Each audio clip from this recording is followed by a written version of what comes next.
Welcome to the Gay Ass Podcast. So this is episode 1 of the Gay Ass Podcast, the world's #1 podcast in terms of listeners. We already have about 80 million downloads on the first episode that hasn't been released yet.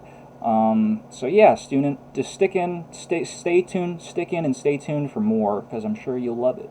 So, day 1, we don't really have a studio, but we're going to do a little pretend right now. We're going to pretend we're in a really deluxe, high-end, like New York style. We're in New York City, doing a studio kind of deal with like all the electronics and everything. And we're like in there, and it's like a radio show basically. And it kind of introduces like a radio show. So right now we're going to pretend like we're doing the introduction for the show, which would be like a radio show if we had the budget. So we don't, but we're just going to pretend right now. So here we go. You're listening to the Gay Ass Podcast with your host, Gay Ass Podcast host. Let's give it a fucking round of applause or something.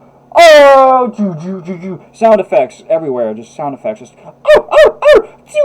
lasers. Just shit that doesn't make sense, like on a regular radio show. You've heard them before, right? Anyway. Welcome to the Gay Ass Podcast, where we talk about fucking Donald Trump every fucking day, dude. Just kidding. I don't really know what this is supposed to be. It's just something to catalog my thoughts for now, I guess. So yeah, I'm like the only person here as it exists, and this isn't supposed to really be a political or crazy whatever type of thing. It's not really, it's just a podcast without a genre, if you could even call it a podcast, because it's really just my audio blog, a log, as it were. Or would it just be a vlog? I'm going to put it in video format and upload it, so then it would probably be a vlog, but whatever. Anyway, so yeah, for right now it's just me, and I'm just going to be rambling. Not really, I have things I want to talk about, but things not really worth talking about to another person. Well, maybe they are, but that's kind of just trailing off of something that isn't really related. So, anyway, so yeah, I was in this class today, and a part of the class is the history class. And right now, it's like a chronological type of thing. The history class goes from the beginning of the class, at the beginning of the semester, we're starting to learn about like the Stone Age and like the Neolithic era of the world, where everyone's acting like fucking savages with stone tools, and it like builds up throughout the weeks, as history continues. That's like what we learn. So you go from like historic, or prehistoric to ancient Greece, like classicism. Then you go and learn about ancient Rome, and then after that you learn about like Gothic era, medieval era, and right now we're kind of like within the medieval era. Anyway, we were watching this thing in class that was this big project that they're doing in France, because we're learning about castles. So it's about castles and stuff, and our teacher was showing us this like documentary of these people in France that are currently trying to build a castle, and no prep, let's go. I'm just gonna look up the thing. Castle in France getting built. It's called the Guidolon Castle. Awesome. Google has been so optimized that even a fucking retard like me could look something like that up. With the vaguest castle in France. Okay, whatever. Guidolon. Watch this documentary, available on Amazon.com. Your favorite place to be. Yeah, but basically we watched this documentary, and it's this castle in France, Guidolon, that's getting built. They've been working on it since, how long have they been working on it? How long have you been working on this, dude? They started construction in 1979? Okay, 1979, French entrepreneur Michael Guillot purchased the ruins of the Château de Saint-Fargeau and began restoring it with profits raised on site in late 1995. Yada, yada, yada, yada. So, permission for construction was given by the commune of Trany on, I think that's how you pronounce it? Is that how you pronounce it, dude? I'm not French, so forgive me if my pronunciation is fucked up. I'm also really retarded, so forgive me if I have to pronounce words repeatedly because I'm stupid. Okay, so Trany, July 25th, 1997. ground was broken the following year with the clearing of the site and the erection of the first workshop. So around 1997, 1998. 1998 would probably be the best. 2000, they have images on Wikipedia to fucking see the thing.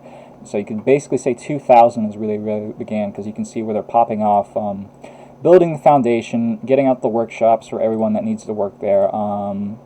So yeah, we were we were watching this documentary in class, and really it was just a breakdown of the whole process that was going on, just the entire thing.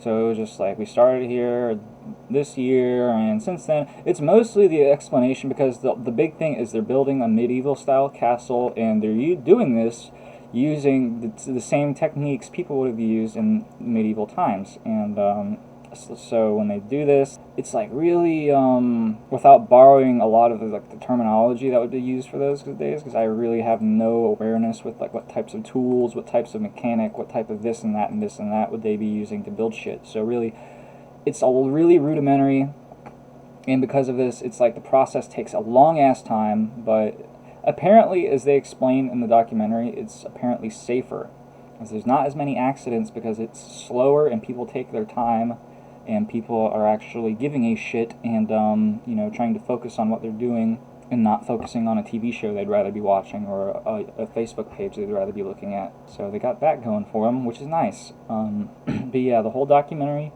it's like the life cycle of this castle being built.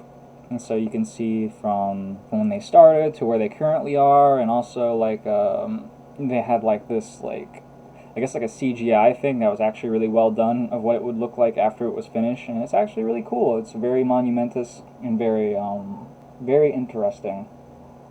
So what made the highlighted part of this documentary for me was just not the fact that we were watching it. It was really cool. Like I said, I would advise you to watch this, because this is actually very informative, very entertaining documentary that you can find on Amazon that I was referring to. I believe it's just called Guidalon.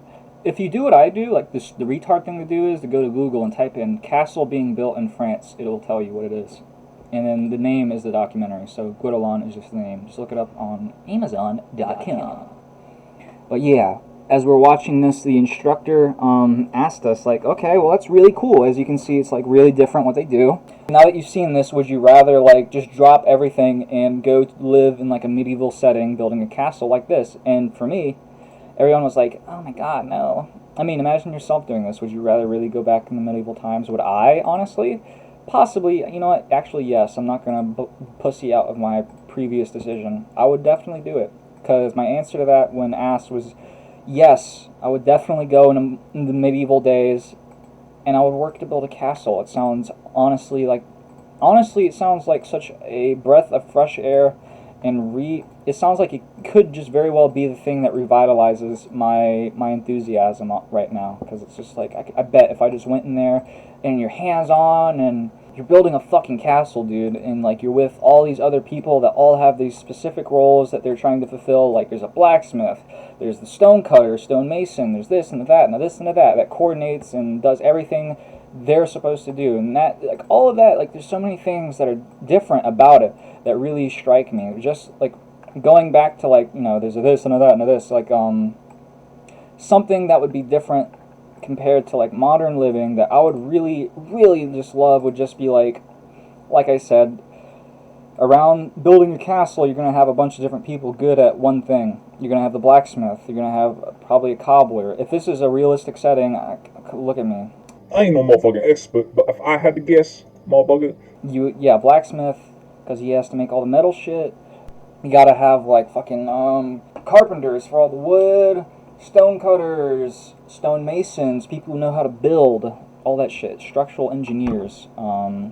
It's basically, you have, the thing that would be compared to, like, in the modern age, this is just, my image is like, okay, a faculty relating to jobs and working in the modern world would be making a resume and being part of, not just making a resume either, also the interview process and the whole appearance you fake to get jobs.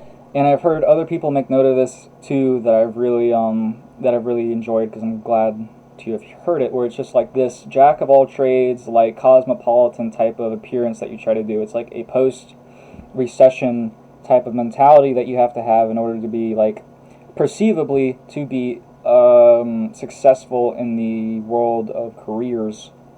It's just that I'm a self-starting, self-motivator, like all the fucking buzzwords loaded into that resume. Every buzzword you're vomiting at an interview is like, I'm a motivated, highly motivated, never had a bad day in my life, always 100% efficiency, no bullshit, like I'm a all business, no play type of guy. I'm just the kind of guy you want at your company, sir. You know what it is. All of it. Writing a resume, you know. This Google.com, how do I write a resume? Just fucking write that you're a fucking badass, self-starter, fucking, yeah, dude. So yeah, that's one thing that you can do away with. And also just being the jack of all trades. It's like I have 100 different things that I'm kind of good at. Like I was certified in this. I can do this. I can do this. I can do that. Like I'm okay. That doesn't mean you're an expert elite at all those things. It just means you can perform very basic functions of what those types of fucking jobs demand you to do. But just having one thing that you're really good at would seem like a really cool change. Also, just the fact that you can do away with a lot of bullshit that wouldn't be seen in medieval life. And like, at least in the context I was given for building a castle, where you have a small community of people all working together. Everyone has a very specific role. They're all existing as utilities for their own commune. Not to say that they're all tools, but they're all useful. They're all doing something. None of them are degenerative. They don't waste time. It's all very effective, efficient.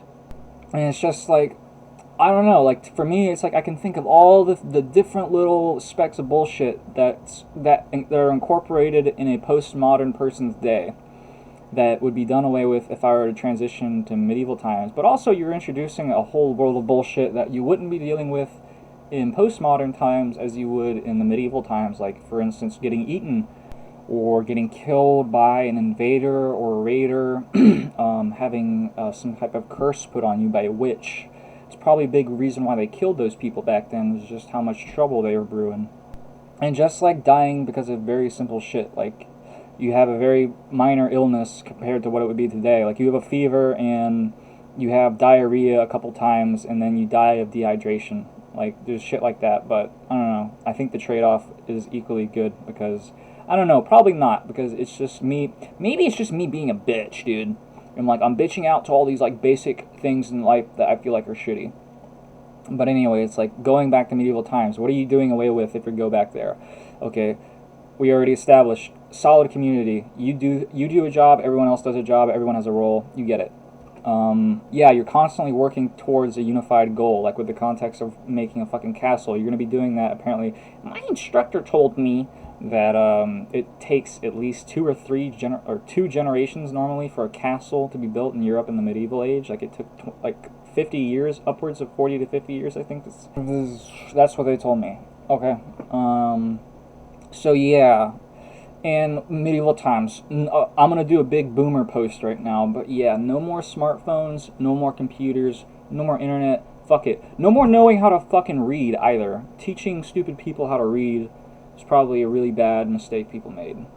Okay, you teach them how to read, then they learn how to vote, they learn how to get married, they learn how to drive, they learn how to fuck up your life at every instance possible. So the medieval solution had ready access to solutions dealing with stupid people. Just think of all the things you can make a villager do in Age of Empires 2. You can have a retarded person doing that, and not literally, maybe literally, because you could probably teach them something, but I just mean like a stupid person. You could just have them like just hitting a big piece of stone with a pickaxe all day. You could have them doing that with gold. You could have them hit a tree with an axe all day. You can have them collect berries. You could make them shoot deer or turkey with a bow and arrow, and basically just be useful without really ever having to make Facebook comments or post or a YouTube video or something like that. You know, typical stupid people stuff today. Like making a podcast, especially one called the Gay Ass Podcast. But anyway. And by no means am I exempt from that when I say this, but like, yeah, like that would be so refreshing if I didn't have to like put myself up to all of these fucking things and just like I have no problem admitting I'm a stupid person, and I could see my days 8 hours a day, Monday through Friday. I know this is like a modern thing if I imagine working a medieval job, like I want to be working 8 hours a day, Monday through Friday, but whatever. If I just had to cut fucking stone all day and hit it with a chisel and a hammer, I feel like I would be a lot more fulfilled than having to learn how to do shit that's kind of beyond my grasp, but still, like, obtainable for me. Like, I still feel stupid most of the way through doing, like, whether it have to be, like most modern jobs, like, that are useful and, like, pay you money. Like, IT or cybersecurity or programming, coding, or, like, working in the medical industry, like being a medical sonographer, x-ray guy, or whatever. Radiologist, okay? I'm stupid. Those are concepts beyond me, and I need to be hitting a stone with a hammer and chisel. I said fuck a smartphone and fuck a computer. I would rather be doing this. And I think I would be happier if I could just wake up from a straw bed, smell like shit, go downstream from a river and clean myself, my clothes, and do my prayer, and I'd probably talk to people in the village, go to work, chisel stone for a long ass time, and eat cold bread and cold porridge and go to bed and do it all over again. It sounds pretty nice if that's all I had to do. It was just chisel stone and that's it. It's pretty dope.